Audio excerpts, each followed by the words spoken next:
Fed Chairman Ben Bernanke may be softening his opposition to key parts of the Obama administration's financial regulatory plan. Bloomberg's Peter Cook is down in Washington, and he's got more on this story. Peter? Eric, we've obtained a copy of the chairman's testimony set to be delivered this morning in front of the House Financial Services Committee. And in that testimony, he is changing his tune somewhat on some aspects of the administration's regulatory reform push. The chairman has expressed opposition in the past to the idea of taking consumer protection responsibility away from the Fed and giving it to a new consumer financial protection agency. In his testimony today, he will not take a position on that proposal, instead saying, quote, "It is vitally important consumers be protected from unfair and deceptive practices in their financial dealings."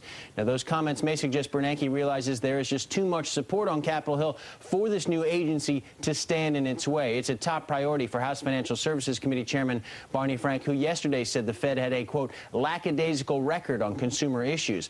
Separately, the Fed chairman will signal his support for giving individual federal regulators, not just the Fed, more power to prevent financial institutions they oversee from becoming too big to fail, and for creating a council of regulators to monitor systemic risk.